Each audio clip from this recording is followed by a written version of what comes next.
5K SnipeAthon is a public trading journey where I'm going to grow $5,000 of my own money to $10,000 trading currency in the foreign exchange market. This is a completely public and transparent trading journey where I give daily and weekly updates of the progress. If you want to follow and stay up to date on this trading journey, make sure you hit like, subscribe, turn the notifications on, and look in the comments to join the Snipers Anonymous broadcast where I update the chat daily on the progress of the account.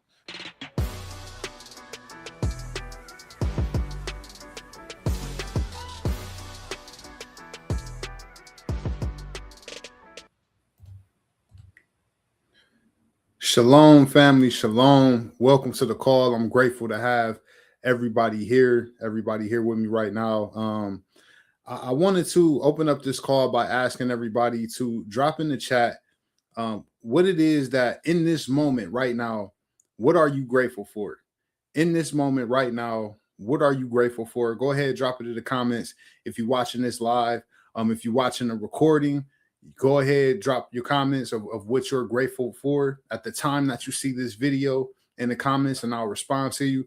And the reason why I asked this question is because usually before calls, I'm thinking about what the lesson is or what I'm teaching that day, and then of course the charts and just preparing for the show. But today I got an overwhelming feeling of gratefulness, and I'll start off by saying I'm thankful first and foremost for God, for Yah.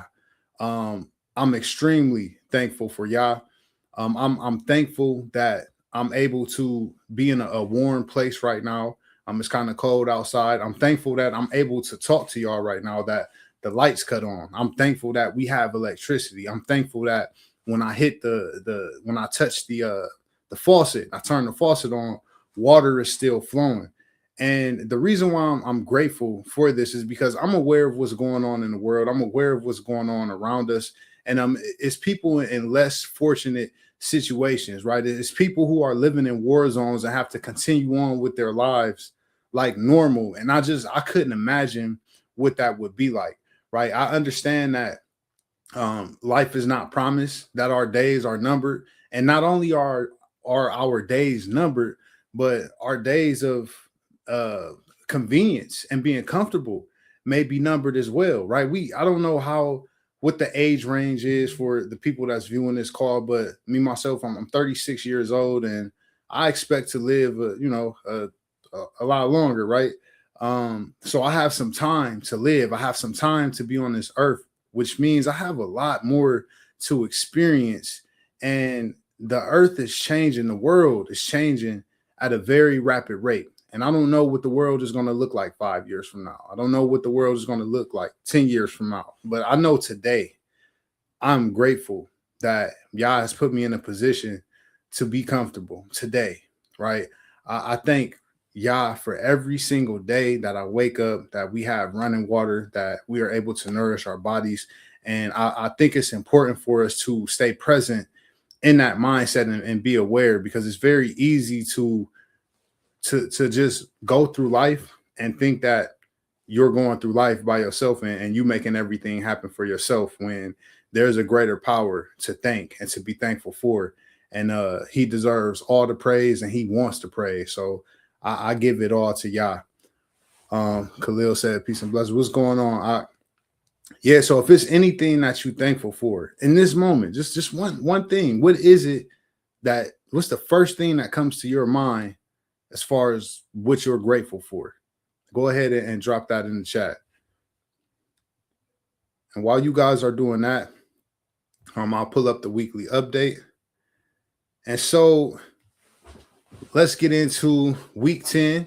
So last week we had a starting balance of $4,929. We went back the other way last week, but during the week got the account balance back up to $4,983.37. So we're still headed in the right direction. Last week I had, out of 4 trades, 3 wins, 1 loss. The win rate was 75%. There are no open trades running, so there's no open profit loss. The net profit or the net loss so far for the account is at negative $16.63, and the net loss percentage is 33%. The note for the week is consolidation, and we will get into that. And this week's focus is to just keep doing what I'm doing. I'm at the end of the day, this is trading. I have a plan. I'm sticking to the plan. I'm trading my plan and planning my trades, right? So let's look at what everybody is grateful for. If you're coming into the call right now, I asked everybody what are they. Sorry, I asked everybody what are they grateful for. I explained what I was grateful for, but in this moment right now, what's the first thing that comes to your mind as far as what you're grateful for? What are you thankful for? Right. So Dory said, "Hello, I'm thankful for God's presence in my life. Hallelujah, hallelujah." To know that God has a presence in your life, right? Because there's people out here who don't even believe in God, and you're thankful for God's presence in your life, which goes to show and lets me know that you're aware that God is moving and working in your life. All praises to the Most High for that. I love to hear that. John said, "Jesus, today's breath and health. Hallelujah, hallelujah." Let's see. Thankful. Khalil said, "Thankful for another day, for the blood of Mashiach, and for the spirit of the Most High." Hallelujah. Hallelujah. See, it's something as simple as just thinking about what it is that you're grateful for. It puts you back in a different place, because you may have woken up today, got, maybe said your prayers, maybe not, but you got to work. And because of the system that we live in, we kind of forget, and that's a part of us being in captivity, right? We have to work to survive. But sometimes our minds just go into survivor mode, and you're thinking about what you're about to eat, how you gonna get through the day, how you gonna prevent yourself from letting this person annoy you, right? You got all these things going through your mind, and I call it like stopping to smell the roses. I think it's very good to kind of just stop and meditate and just really think about what you're grateful for, because it's very easy to go through life and forget the things that we should be grateful for, right? Um, okay, we got some more comments coming in. So Chanel said, "I'm thankful for the word. Hallelujah." Yes, because that's our sword. Without the word, what would we know, right? Um, Without the word, how will we have direction? How will we have direction in life? How will we know really wrong from right outside of what we feel, which would be us leaning on our own understanding? How many times have we done things and we felt like we were right, and later on we found out we were wrong when we hold it up to the light of the word, right? And so for people, oh man, it's at an all-time high, right? Today, people playing down the word, people playing down God and his direction. And yet everybody is walking around without direction, not knowing, going after their own hearts, right? Going after their own desires and what they believe is right, leaning on their own understanding. Thankful for the word. Thankful for the word. Hallelujah. Darius said, "To have hope in a time where it appears scarce." We, hallelujah. To have hope in a time where it appears to be scarce. Yep. And to expound on that, Darius, if you don't mind me asking, what do you mean when you say that? I have an idea of what you mean, but just in case anybody else doesn't know, when you say to have hope in a time where it seems scarce, what's giving you hope in a time where it seems scarce? And while he's answering, today's agenda is, the same as last week. We're going to go over first, start out with the news forecast, see what we got coming up for the week so we can know how to maneuver. We're going to review the dollar as always. We're going to look at the euro versus the pound. And then we're going to look at Euro USD, review what happened last week, and then what's going on this week. And then I'll have you guys pick a pair if you want. If not, I'll just skim through some things that I want to look at, and then we'll close out the call.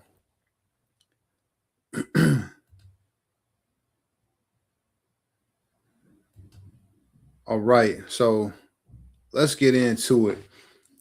Before we get into reviewing the news, I want to, we'll review the news first, and then I'll get into that.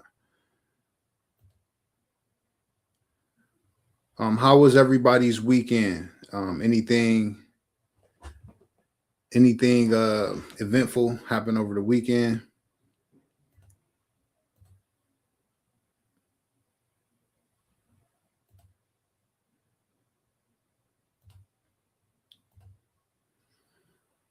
Right.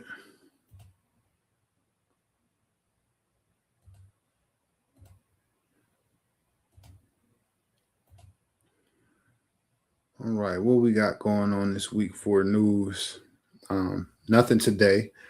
Got a lot going on for tomorrow.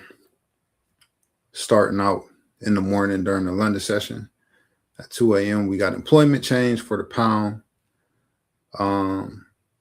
At 3 a.m.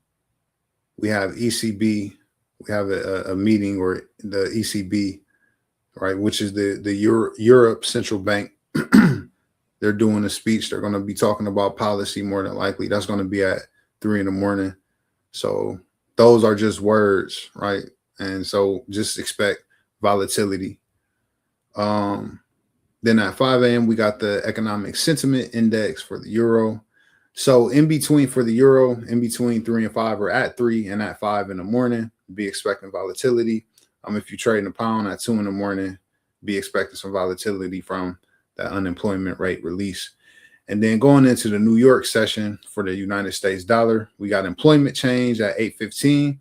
And then at 8:30, we got 1, 2, 3, 4, 5 red folder news releases for retail sales. Okay. And then if you trade the Japan yen or anything paired with the Japan yen at 1950, going to have balance of trade.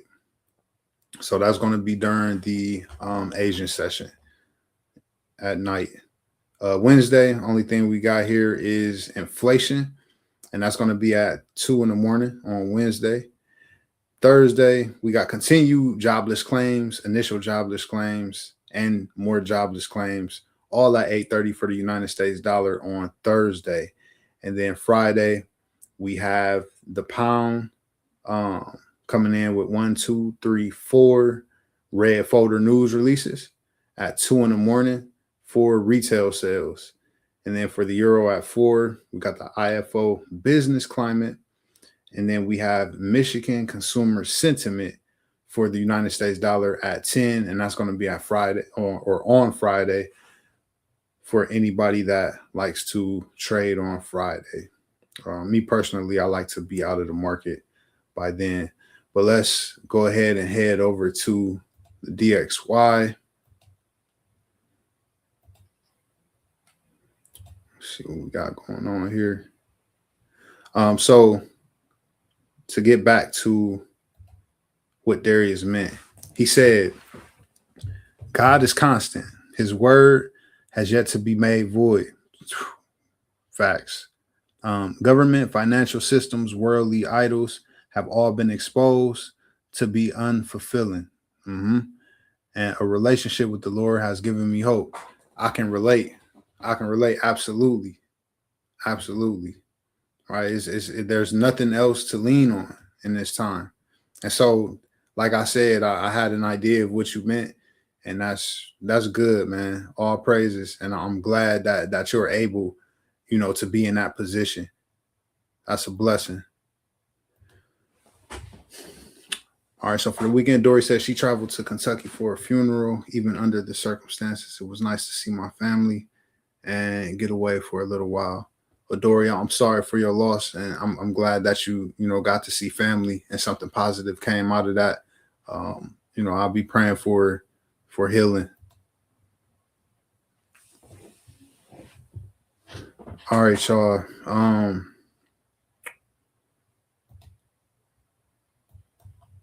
So starting out on the daily, looking at the dollar, we have broken out of consolidation from the higher time frame.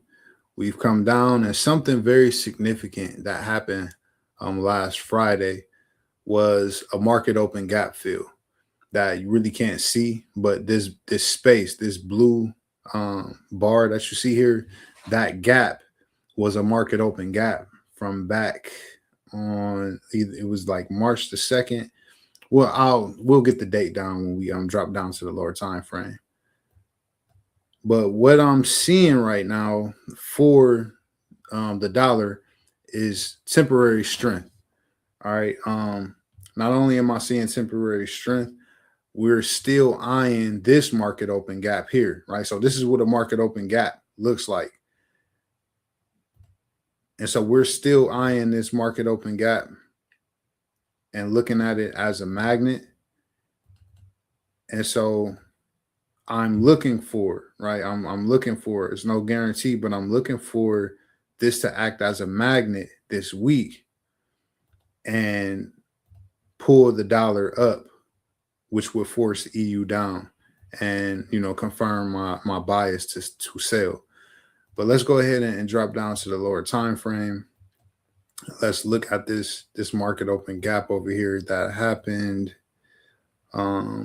Friday, February 20, in between Friday, February 27th to March the 1st. All right, so over that weekend, once the market opened up on March 1st, we see we gapped up and we never came back down to fill that until last Friday. All right, now observe how price came down and filled that gap and reacted. And so we're currently down in a buy zone that was broken through, broke back above, and then they came back down into it.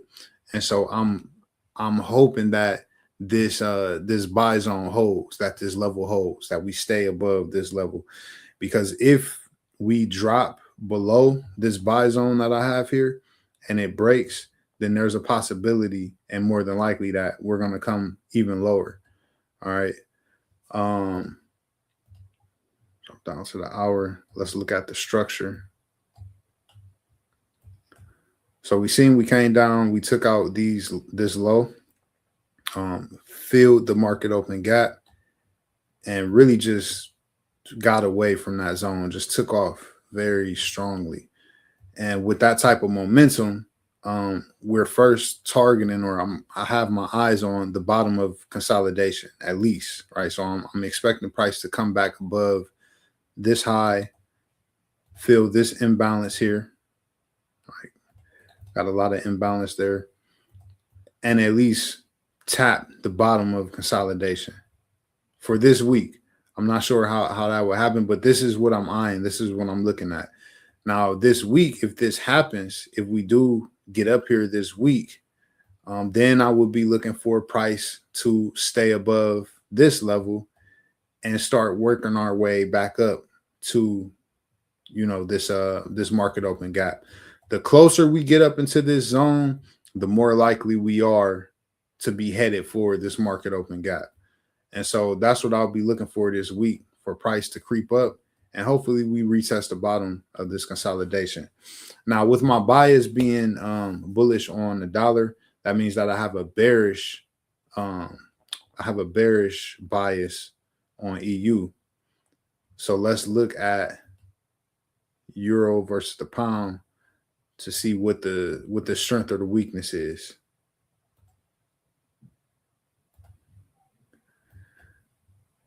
So euro versus the pound is still in consolidation, right? So it's still a tug of war here as far as price, as far as what's stronger and what's weaker. The euro versus the pound has really been going back and forth and ranging in between these two price levels, right? And we are currently at near the top of the consolidation, and we're in a mitigation zone, which we pushed away from. We came back up in, and it's really hard to tell if it's going to continue up or if it's going to continue down, because we're within consolidation, and even within the consolidation, it's kind of hard to tell. It looks like it's gearing up to go up, but we're looking for it to go down to support the bearish bias on EU. But I'll be paying attention to this, looking at the strength of EU, because if Euro GBP goes up, then I'm less likely to be looking for sales on EU. All right, but let's go over what happened last week. Overall, we've broken out of this consolidation. Notice how price came up and took out these highs. And remember, the euro and the dollar are inversed. So that means that if the euro is making a new high, then that means that the dollar should be making a new low. Well, you see here, we came up and we took out some highs, which technically we created a higher high, right? Because we came higher than this high right here. But if you look at the dollar, that means that we should have made a lower low, but we didn't. We protected this low. And so we actually didn't come below this low, which is something else that I'm using to support my bias for strength on the dollar and bullishness for it to continue up. All right. And then I'm supporting that supports weakness because this should have been a sweep, or this should be looked at as a sweep.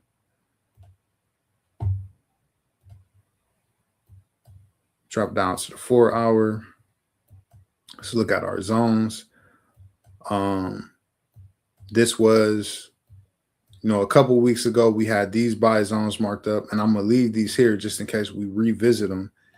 And then a week after that, this was a buy zone that was marked up, and it got pushed down into Friday and actually rejected, right? So didn't get that opportunity because I don't usually trade on Fridays after like 8, 9 o'clock. If I don't already have something running, I'm not placing trades in the middle of the day on Friday. So this mitigation zone here was a previous buy zone, right? We came up and we bought from here. This was another buy zone that was marked up, and it took off, and then we broke back down below it. So this became a mitigation zone.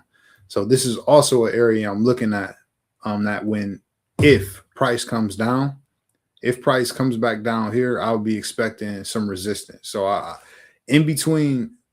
we're in between these zones right here, this mitigation zone and this mitigation zone.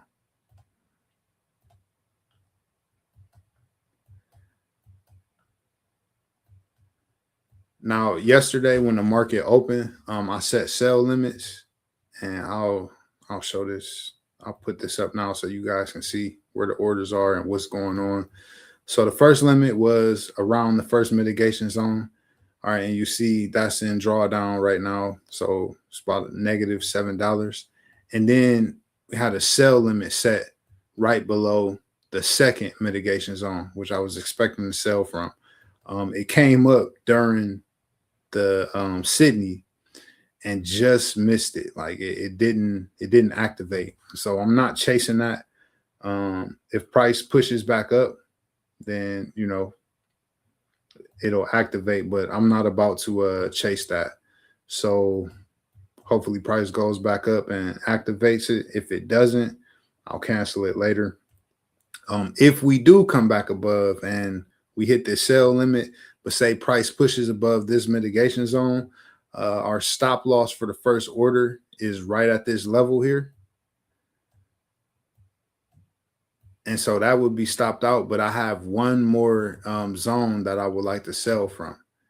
And if we drop down to the 15-minute, I'll show you why. This was the last move, right, before this little consolidation, before the price actually like really fell, right? So we ran up, price came down, bounced, and then broke all the way down. And so this is an attractive area for me to sell from, but this will be the last area that I sell from. If price goes beyond that, clears the high, we either headed for some more consolidation, or euro has gained strength again and is continuing up.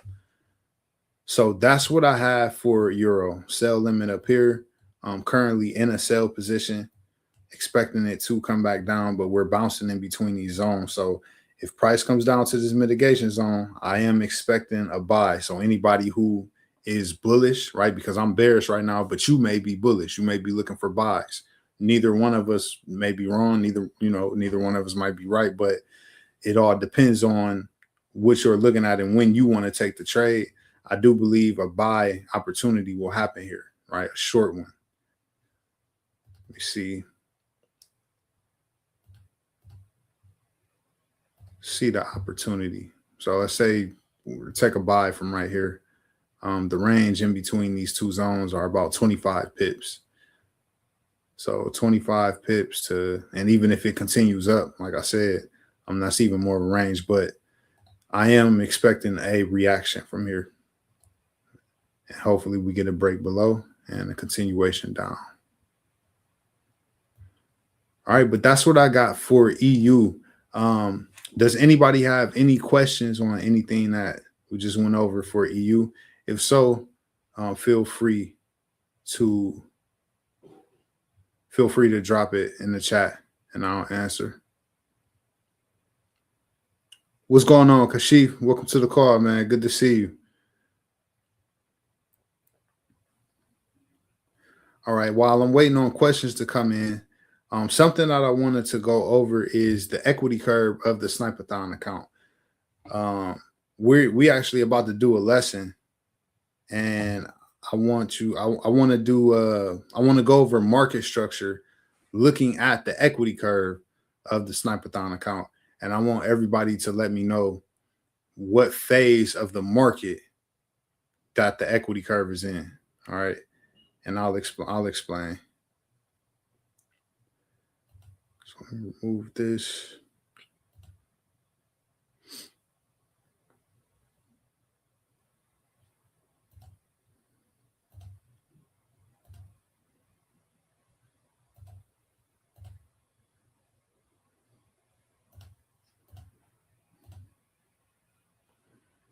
All right, let me make sure everybody can see this.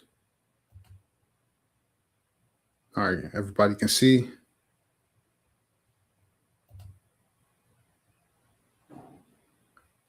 All right, so let's look at this. This is the SnipeAthon equity curve, and your equity curve is going to tell a story, right?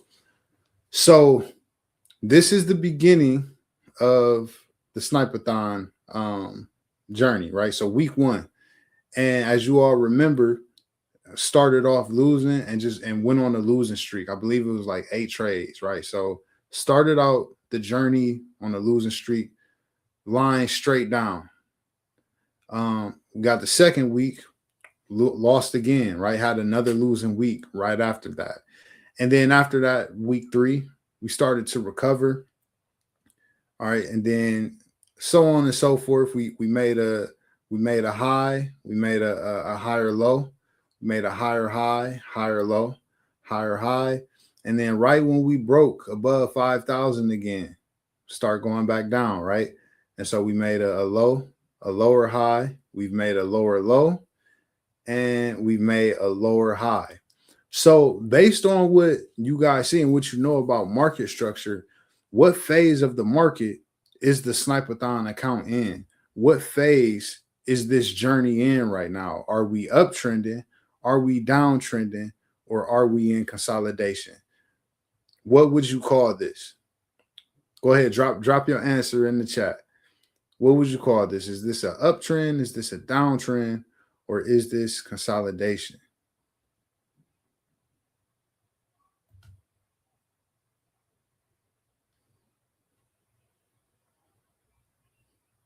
What y'all got? We uptrending, we downtrending, or is this consolidation? Don't be afraid. Don't be afraid to be wrong.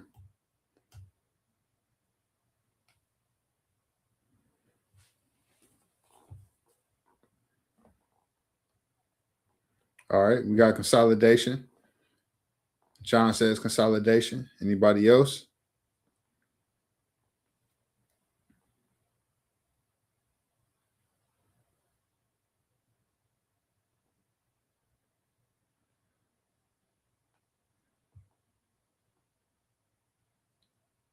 All right. Khalil says consolidation. And let's get one more answer. Are they right? Is it consolidation?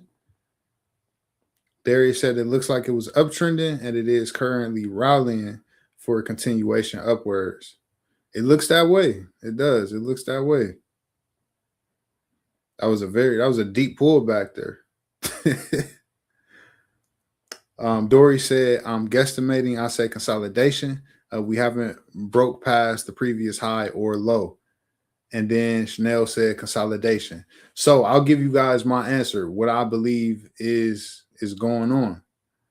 I believe that this is consolidation, right? So what everybody said, everybody is correct. So we're viewing the market and we're viewing market structure the same, which that's a good sign. That's good, right? Because that means we're looking at the highs, we're looking at the lows. All right, I'm looking at the not even at the little stuff that happened in between, but we started here and we created a low, and we created a high, and we created a higher low, but we haven't came, above this high, right? We broke above the high here, created a higher low, higher high, higher low, higher high. So now at this point, we're uptrending, right? This is the highest point. Then we created a higher low, a lower high, and then a lower low and a lower high. Now, if you're looking at this, I would say it was downtrending. If you're looking at this, it's uptrending. If you look at it as a whole, it does look like it's uptrending, but technically it's consolidation because we haven't come above this high and we haven't broken below this low. So as far as my performance, where I am right now, I'm in consolidation, right? But I'm not uptrending, I'm not downtrending, which means I'm not winning, I'm not losing. We're just kind of going back and forth. It does look like it's poised for a continuation, but we'll see. We'll see if we break that higher high or if we break that lower low.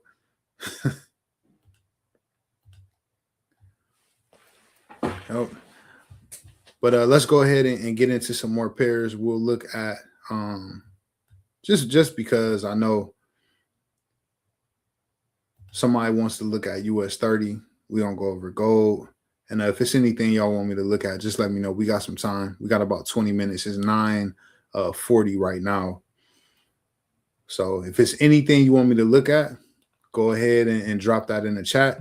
And then if it's anything that you want me to teach or want me to review, go over from the course, just drop it in the chat and we'll get to it if we can.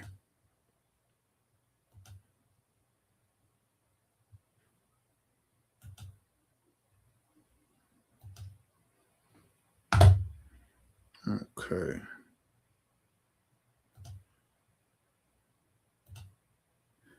All right, let's head over to US 30, which we looked at on Sunday. So, John, I know you on the call. You see, we got that fill. Remember, yesterday I said around the New York Open is when that gap is more than likely going to continue filling. And you see, we got that at 8:30. What happened at 8:30 right here? So 8:30 is right here.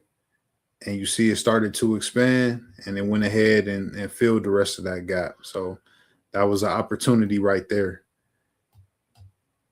And it looks to be continuing too. So let me go back out and look at it overall.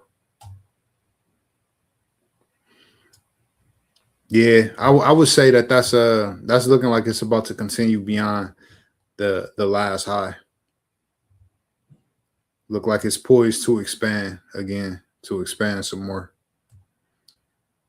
It's kind of doing that where it's contracting, right? We had the expansion, pullback, kind of contracting right here. And it's probably going to expand again tomorrow for the New York Open. So for anybody who wasn't on the call yesterday when I reviewed US 30, we joked about Donald Trump and how he, like, one of his main roles in office right now is to make the millionaires rich, right? And he's doing that by really saying stuff. The actions that he's doing, we know he's being controlled by people and things that we can't see. But as far as the things that he's saying, it's all in the benefit of the elite and the millionaires and the billionaires. So it looks like the United States stock market, the top 30 companies, is doing pretty well right now. no matter what we believe or what's going on, as far as the game that they're playing, it looks like it's going to continue higher. So, in my opinion, uh, we may get to this high here and have some resistance, have a little resistance, but I see it going even beyond um, the last high, right? Even in the midst of war, right? Trump is going to be in a couple weeks. Trump is going to be talking about the stock market is doing better than it's ever done, right? It says I made good deals, good deals. I think it was a good deal, right? So, I mean, we just got to think about the show that's being put on right now on top of the technical analysis. We got this V recovery, but that's what I have for US 30 expansion for the rest of the week and bullishness and strength. No zones, just this is what I see. All right, let's head over to gold. Let's see what's going on with gold. And let me check the comments. AU and GU, gotcha.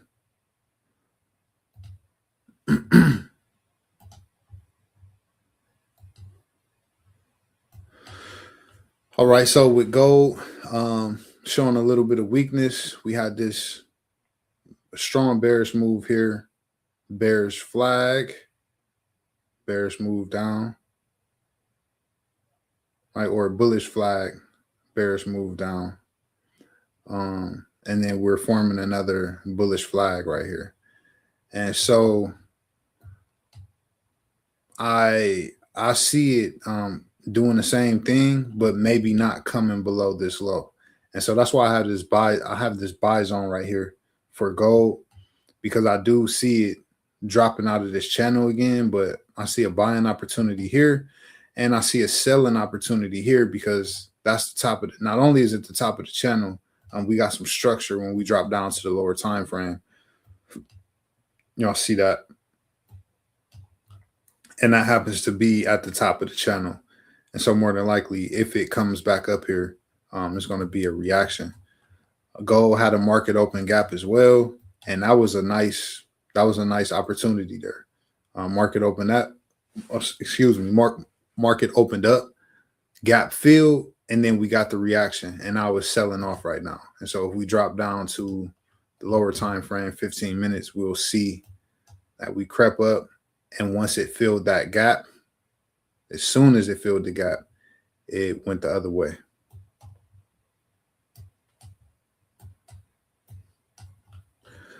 So what I see for gold short term, sales tonight. I'll be surprised if it comes back above this high. So anybody that's trading gold, that's my take on that. That's what I see.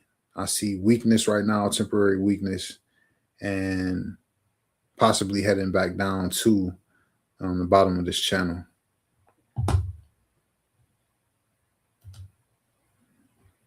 All right, let's go ahead and look at AU.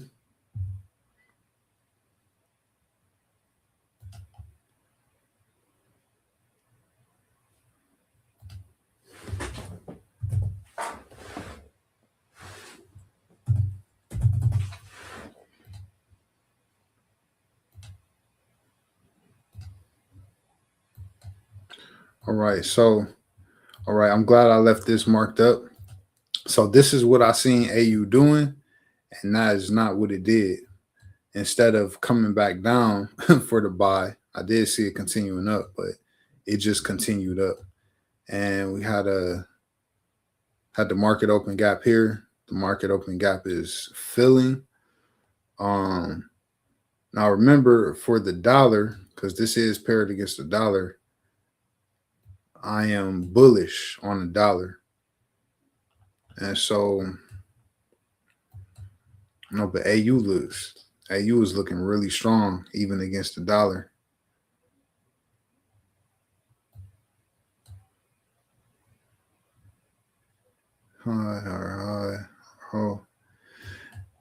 And technically, I mean, looking at this is actually, we got the high, we have the higher high, and then we have the lower low. So we went from a higher high to a lower low to a lower high. And so we haven't broke below the low, we haven't broke above the high. And technically, I would say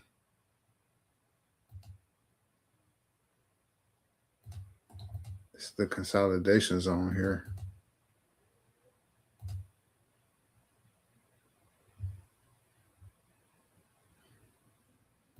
which makes me want to go back and look at EU.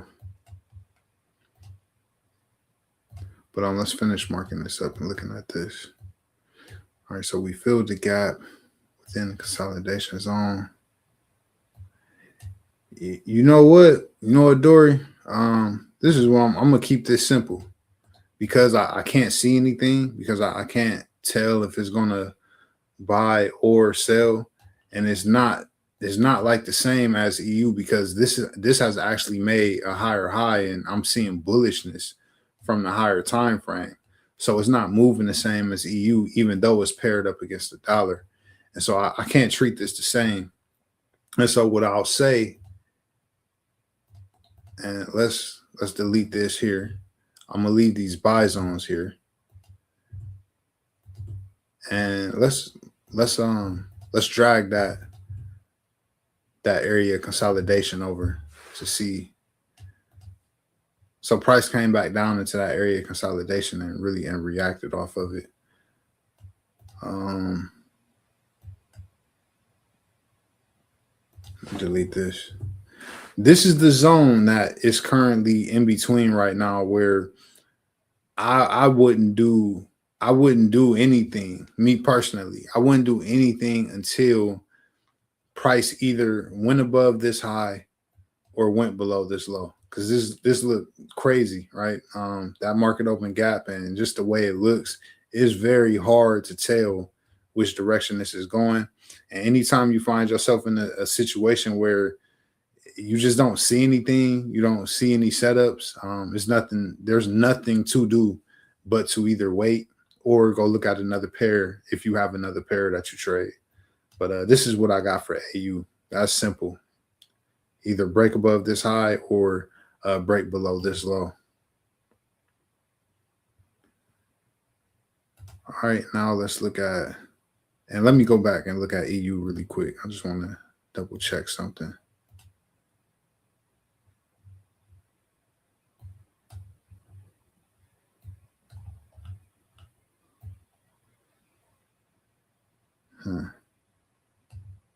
High. Well, yeah, but because of the like I said, because of this sweep, this is why I'm still expecting EU to continue down. So my bias is gonna stay the same on EU. I'm expecting bearishness. I'm expecting this to continue selling. All right, let's look at the pound versus the dollar.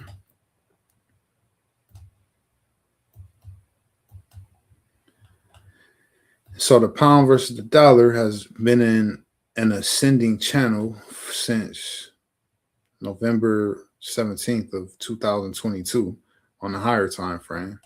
And we happen to be coming from the bottom of that ascending channel, and we're at like the middle of the ascending channel right now.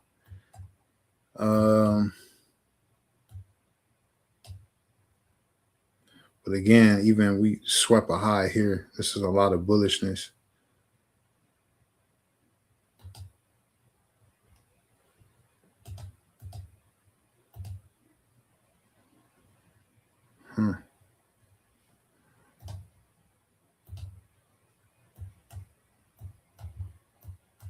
Open gap, fill, down.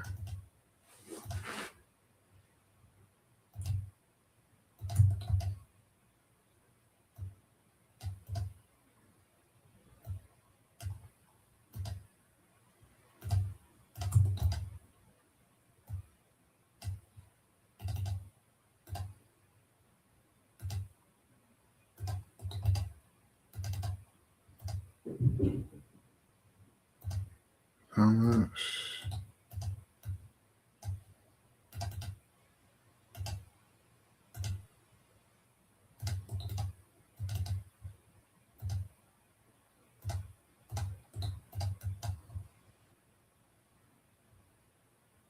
Okay. So price opened up here or stopped here on Friday, drop down, starting to retrace back up.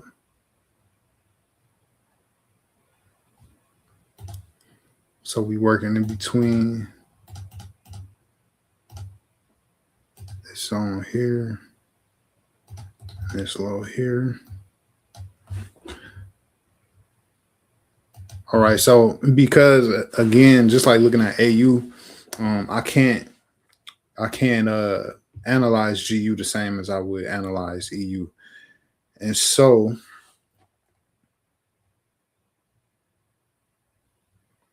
what I'm seeing is a possible continuation up or a continuation down below this low. But if price comes below this low,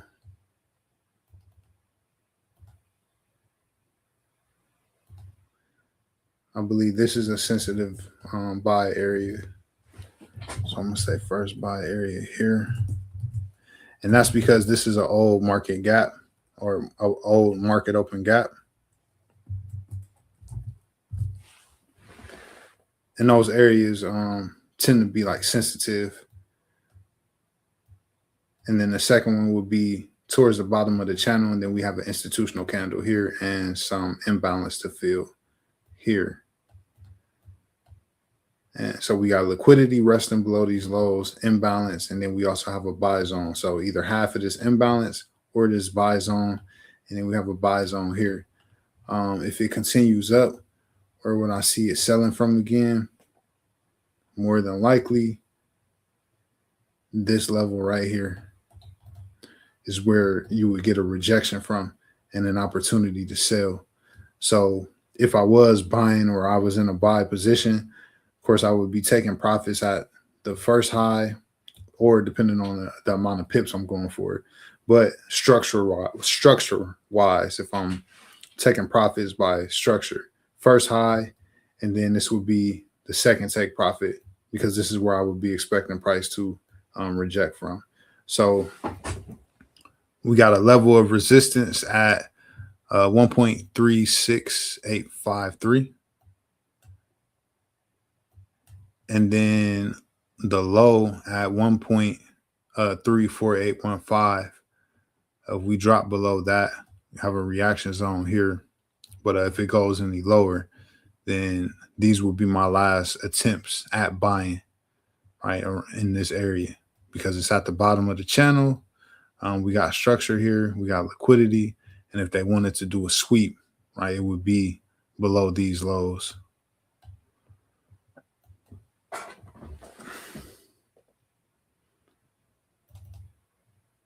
So I'll mark this area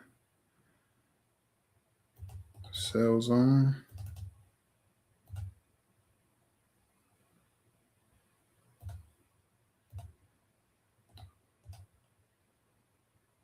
And I'll just take this off.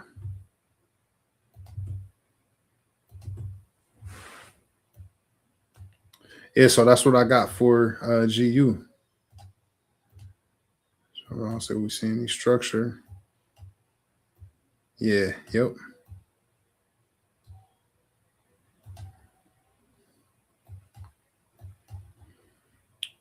CEU is really starting to take off.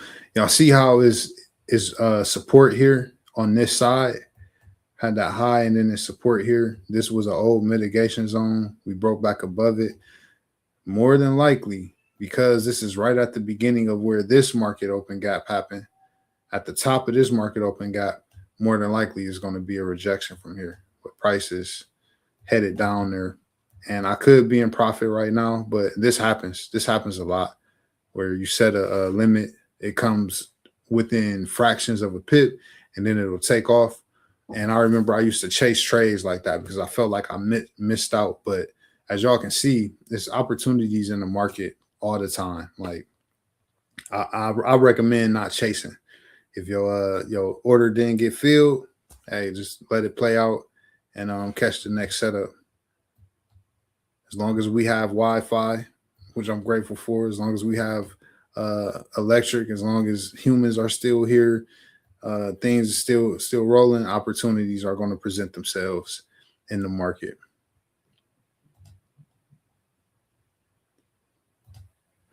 All right, but that pretty much that wraps it up for the SnipeAthon. I appreciate each and every one of you that came on the call tonight. I appreciate each and every one of you that shared what it is that you were thankful for. I hope you all got value from this call. Hope you all learned something. Hope you were able to take something away. I will see you all in the chats and on the charts. Y'all have a beautiful week, a beautiful trading week. And remember, becoming a master trader isn't about mastering the markets as much as it is about mastering yourself, and faith or discipline before profits, and faith over everything. Good night, y'all.